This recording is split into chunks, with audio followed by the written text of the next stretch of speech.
Hoje, o Vasco é disparadamente a quarta força do Rio. Não tem contestação. Vai ser difícil perder jogos do Flamengo. Vai chegar momentos da temporada que vai perder jogos. Mas vencer o Flamengo em 2 jogos, em 180 minutos, é uma tarefa difícil, não só para o Vasco, mas para os outros times do Brasil também. O que me chama muita atenção desse Flamengo do Felipe é a competitividade. Ele sabe que ele é bom, tem uma boa equipe, ele sabe que tem bons jogadores, mas ele sabe que se ele não for competitivo, ele tem problemas. Né? Então você vê um time do primeiro ao último minuto competindo. Meus amigos, e o Flamengo, olha, vou falar pra você, é muita intensidade, né? É um Flamengo que joga pra frente, é um Flamengo que busca a vitória o tempo inteiro e tem conseguido os resultados dentro de campo. E é claro que isso, né, chama a atenção da imprensa, e é isso que nós vamos acompanhar aqui. O Flamengo do técnico Felipe Luiz, que joga pra frente com muita intensidade. E que o Vasco, se quiser chegar à decisão do Campeonato Carioca, vai ter que superar no próximo final de semana no Maracanã. Vou deixar aqui os créditos pro canal da ESPN Brasil e também pro canal do Sport TV. O link deles está aqui na descrição desse vídeo. Agora vem comigo e vamos acompanhar o que eles falaram da próxima semifinal entre Flamengo e Vasco. Bom, olha, nós tivemos Flamengo e Vasco, Vasco e Flamengo. Calma, primeiro jogo, mas o golaço do Bruno Henrique... Eu vou te perguntar, Breler, porque talvez é uma dúvida que eu tenho em relação a esse duelo. Havia um certo pessimismo, muita gente dizendo, olha, vai ser um amasso. Não foi, cara. Não teve jogo? O Vasco não jogou? Teve jogo, Edu, por 45 minutos. Primeiro tempo do Vasco foi ali competitivo, o time entrou com outra postura em relação ao jogo da fase de grupo ali, em que realmente o Vasco não jogou nada, o Vasco não competiu e aprendeu com isso. Então, no primeiro tempo, o Carille montou um time mais físico, principalmente explorando o Ryan pelo lado direito, e por ali o Vasco criou as melhores oportunidades, e o Ryan, até por ser um jogador mais jovem, com capacidade de correr, de finalizar, e criou essa oportunidade aí que foi a melhor, e o Léo Ortiz salvou ali o que seria o gol do Vasco, e até se sai à frente, a estratégia do Vasco poderia funcionar melhor, mas a gente já sabia que seria muito difícil para o Vasco. Mesmo sendo um problema desse time do Carille, competir apenas por alguns momentos dos jogos, e não em jogo inteiro, 90 minutos, em ter regularidade de desempenho, até na Copa do Brasil, quando classificou com 3-0, só foi jogar no segundo tempo, mas contra o Flamengo é complicado mesmo. Qualquer adversário tem dificuldade de sustentar ritmo e intensidade contra um time que tem muita qualidade.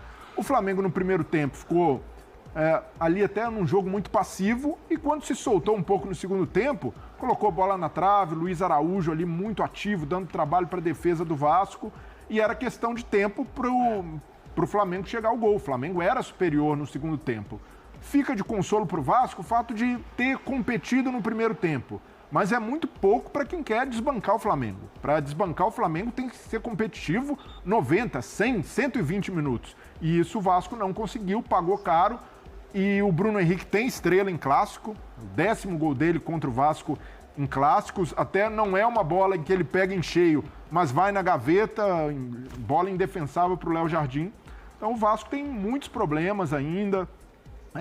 Os pontas chegaram agora, e até o Carille foi questionado, né? Por que não usar os pontas como titulares, ou até mesmo mudar no time, mudar o time quando ele viu que no segundo tempo a coisa não estava funcionando? O Carille mandou a real. Os caras acabaram de chegar. E esse é um problema quando você reforça o time, quando a janela está fechando. Isso aí são 2 meses de temporada perdidos, que os caras agora precisam se adaptar ao futebol brasileiro, se adaptar ao calor. O Lloyd Augusto foi o mais utilizado ali, o Benjamin Garret também entrou, o Nuno Moreira acabou não sendo utilizado, mas são jogadores também que não vieram para mudar o patamar do Vasco, para colocar o Vasco num patamar competitivo parecido ao do Flamengo. Não, chegaram para composição de elenco, para dar opção ao técnico de jogadores de velocidade. Enquanto no Flamengo, Felipe Luiz tem um vasto leque de opções, com muita qualidade, e aí não é só Bruno Henrique, é Luiz Araújo, Plata, De La Cruz, ter o De La Cruz no banco de reservas. Olha o luxo que o Flamengo tem. Do lado do Vasco são muitos problemas. O técnico, em março, estreando jogadores. O Flamengo está estágios, anos-luz à frente do Vasco, em elenco e também em preparação. Felipe Luiz vem desde o ano passado com um bom trabalho, então fica muito difícil realmente para o Vasco ser competitivo com o Flamengo. Faltam muitos passos ainda para o Vasco conseguir. Nem mesmo o torcedor mais esperançoso do Vasco acredita que uma remontada, que uma virada é possível, mas espera que pelo menos o comportamento do primeiro tempo se mantenha e se mantenha por mais tempo, se o Vasco não quiser passar uma vergonha no Maracanã, tomar uma goleada. Fala, Zé. E esse Vasco é o Vasco... Qual será o campeonato brasileiro desse Vasco? Porque esse ano aqui acho que nós teremos várias equipes com bom nível, né?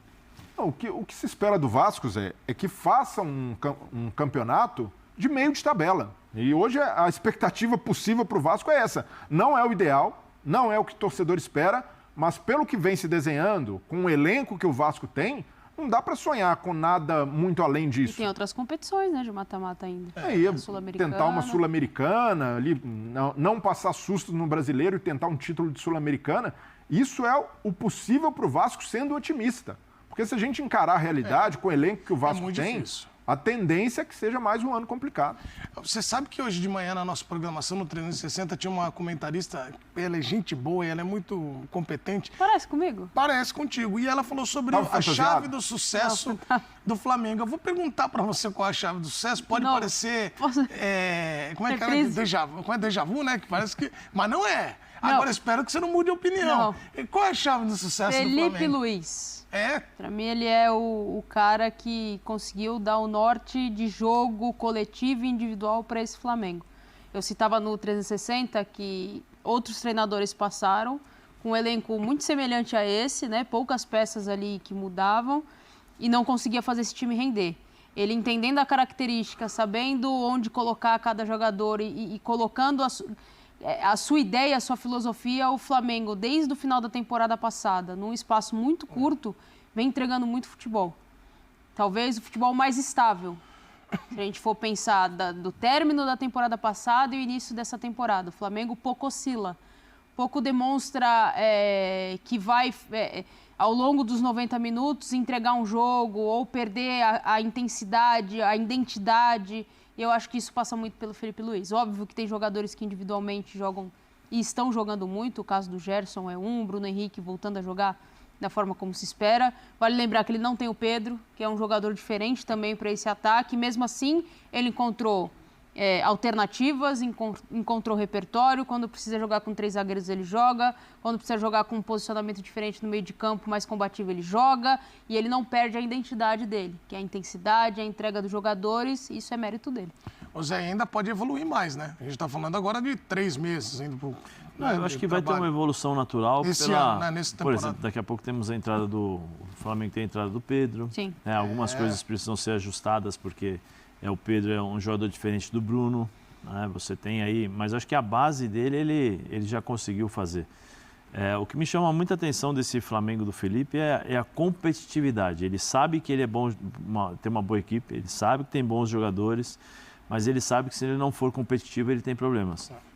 Né? Então você vê um time do primeiro ao último minuto competindo. O tempo todo, intensidade, pegando, perde a bola. E teve dificuldades, né? Porque o Vasco começa muito bem o primeiro tempo. Sim. Hoje em dia não tem mais a famosa frase de Rafael Prats. E ele fala toda hora. No futebol não existe mais bobo. Não tem bobo. É a famosa frase de Rafael Prats. Fala todo dia isso. Se você... antigamente você tinha jogadores com maior técnica, vamos dizer assim. Né? Você tinha vários jogadores dentro de uma equipe com muita técnica. E isso daí os caras conseguiam... aquilo que você estava falando, de não vai de primeira, que senão o cara dribla e tal, era mais ou menos isso no passado. Hoje não, hoje você tem a evolução física, a evolução tática e os estudos, né, dos adversários. Então você consegue, de certa forma, mapear jogador, você consegue criar sistemas para fazer essa marcação e impedir o jogador de jogar. O Carille, eu acho que eu sempre falei, o Carille, na fase defensiva, acho que é um dos melhores treinadores que nós temos no Brasil, em termos de posicionamento, de posicionar a sua equipe defensivamente. E sair no contra-ataque. Um dos grandes problemas que ele tem era realmente criar uma equipe para poder jogar. Né? De peças para ele poder fazer com que isso mude um pouquinho a ideia que se tem dele. Mas eu acho que esse Vasco vai ser esse Vasco competitivo, vai ser um Vasco chato às vezes de jogar, mas que vai faltar um pouco de qualidade para subir de patamar. A realidade né? está muito complicada para do Vasco. É difícil. E hoje, eu lembro do Carille em 2017. Que eu vou falar do Flu contigo, vai. Então, mas até para falar do Flu, 2017, o Carille ficou bravo com a história da quarta força, utilizou aquilo para fazer do Corinthians campeão. Hoje, o Vasco é disparadamente a quarta força do Rio. Não tem contestação. O Botafogo, por mais que não tenha se classificado, o Botafogo tem um planejamento do Textor e ele realmente deu uma largada no Carioca nesse começo de temporada, mas a gente sabe da força do Botafogo. Foi cuidado do Leão. E da capacidade de investimento que o Botafogo tem. Olha os jogadores que o Botafogo contratou, mesmo perdendo jogadores importantes no ano passado. O Flamengo nem se fale. O Fluminense, por mais que tenha perdido ali também jogadores, conseguiu contratar Canóbio, Hércules, tem o Arias em grande fase, o Cano voltando ao seu melhor. Então, hoje, para mim, não tem discussão. O Vasco está no degrau mais baixo entre os grandes do Rio.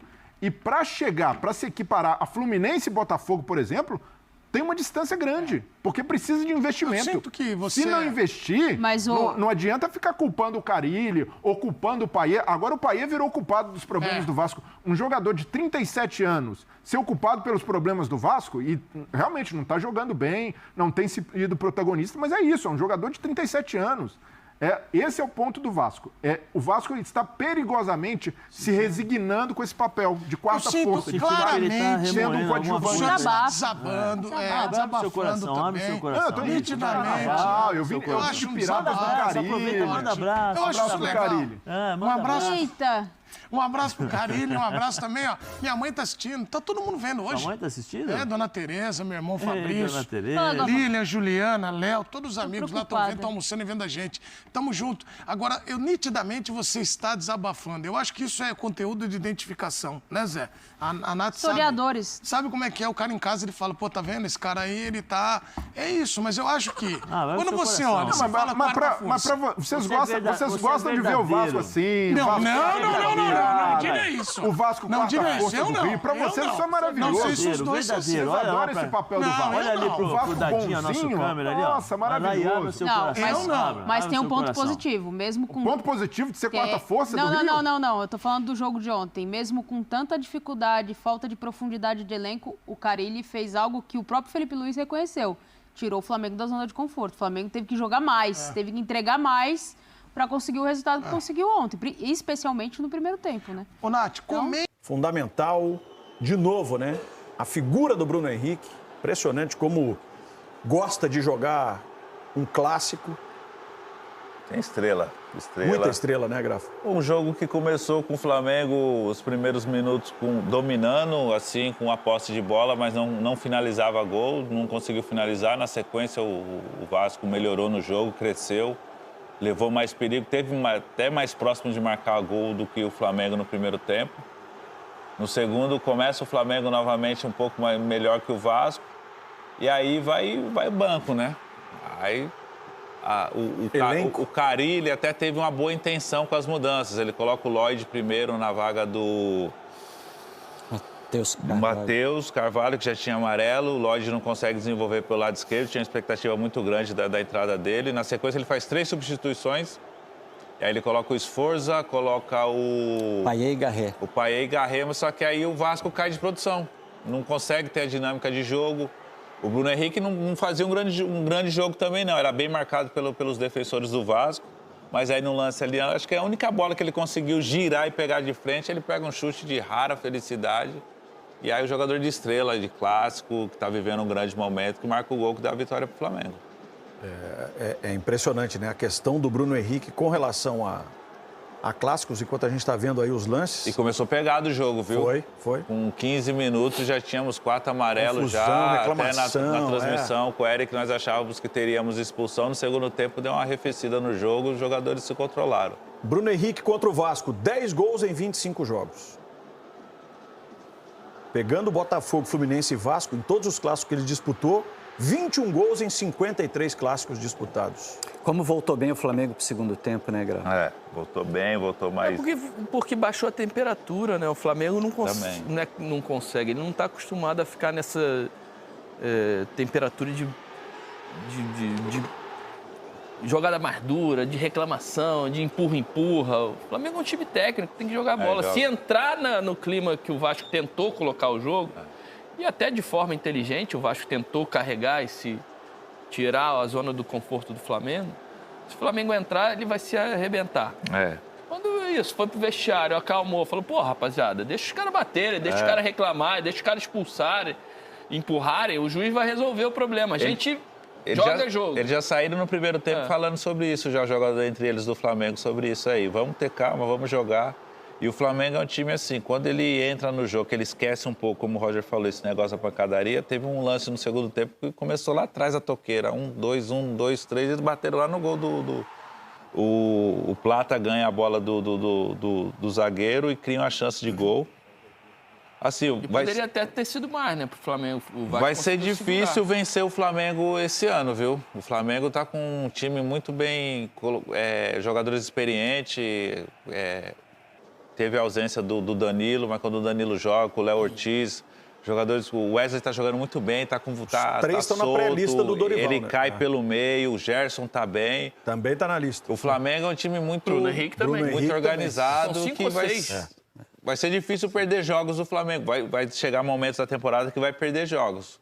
Mas vencer o Flamengo em 2 jogos, em 180 minutos, é uma tarefa difícil, não só para o Vasco, mas para os outros times do Brasil também. E no Rio tem a vantagem de 2 resultados iguais. Então o Vasco não pode ganhar com 1 gol de diferença. Tem que ganhar com 2 para classificar para a final. Isso é uma tarefa mais difícil. De um time que não vence o Flamengo há 9 jogos, a última vitória foi em março de 23, 1-0, gol do Puma Rodrigues. Nos últimos 20 confrontos entre Flamengo e Vasco, 15 vitórias do Flamengo e 2 do Vasco somente. No Brasileiro do ano passado, a gente teve o 6-1, né? Que é a maior vitória do Flamengo na história dos clássicos. E o Carille tem opções no elenco agora. Precisa que jogadores desenvolvam mais. Jogadores novos chegaram bem. Vitória, né? Essa aí, ó. Sim, gol do Puma. Isso, 1-0, né? Isso, 2023. Aí a adaptação dos jogadores que chegaram, a recuperação, os jogadores entraram num nível de condição física. O Coutinho é um jogador diferente, quando a bola chega no pé dele, que ele tem espaço, ele consegue criar situações. O Verratti é o cara do último passe, não adianta ficar lançando bola pro Verratti, bola longa, ou querendo que ele faça a parede todo o tempo.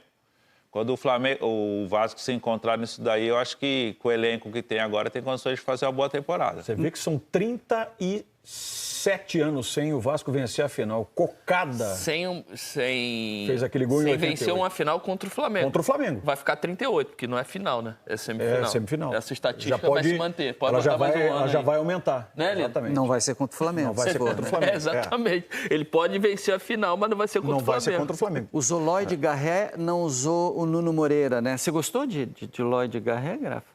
O Lloyd não conseguiu, assim, ter uma expectativa muito grande por conta muito mais da personalidade dele do que do futebol. É um bom jogador que desenvolve bem, mas não conseguiu. Teve um lance no final lá que ele fez um cruzamento de letra assim, o Verratti ficou louco da vida. Ele ficou muito restrito ali ao lado esquerdo, sempre com a marcação em cima, não conseguiu desenvolver, fazer jogadas, dribles, jogadas de perigo, não. Chegou faz 3 dias no Rio, já teve um problema teve um problema com a adaptação por conta do calor do Rio de Janeiro, né? O Carille falou na entrevista pré-jogo. Tem que dar tempo ao tempo, se adaptar bem e tentar desenvolver bem na equipe. Meus amigos, vou falar pra você, é muito tempo sem vencer uma final, né? Contra o time do Flamengo. Eles já estão agoniados e vão continuar, né? Por mais, pelo menos, esse ano não chegam na final, né? Assim, contra o Flamengo, não. Isso é um fato, né? Se Deus quiser, vai ser eliminado já na semifinal. Olha só essa notícia, galera. Flamengo e Pulgar chegaram a um acordo para renovação de contrato por mais 3 temporadas. O empresário do volante chileno desembarca no Rio de Janeiro nos próximos dias para finalizar os detalhes da assinatura do contrato e do anúncio oficial. Pulgar receberá um aumento salarial e terá o seu vínculo contratual até o fim de 2028 com o Flamengo. Informação do Vene Casagrande, tá? Então, enfim, a novela, né, Flamengo e Eric Pulgar chegando ao fim dessa questão renovação contratual. O jogador que estava aí com seu contrato, com seu contrato próximo de vencer no final do ano, já poderia assinar um pré-contrato no meio do ano, resolveu renovar aí por mais 3 anos com o Flamengo, beleza? Vou deixar aqui os créditos desse vídeo para ESPN Brasil e também para o Sport TV. O link deles está aqui na descrição desse vídeo. Vou pedir a você que ainda não é inscrito para se inscrever no canal, ativar o sino e deixar o like. O like ajuda demais aí o crescimento do trabalho. Não paga nada, é 0,800, é só clicar ali e deixar o like, tá? Daqui a pouco, galera, eu vou trazer mais um vídeo aqui com informações e, claro, né, muitas análises, debate e também ali os bastidores desse segundo jogo da semifinal do Campeonato Carioca contra o time do Vasco. Agora é no Maraca, hein? Se prepara, porque o Maraca é nosso. Haha, meu parceiro. Vai ser no Maraca, grama natural, onde o Flamengo desempenha um futebol ainda melhor. Daqui a pouco eu volto, hein? Com mais informação e notícias. Isso aqui é nossa paixão, isso aqui é nosso amor. Fui, nação!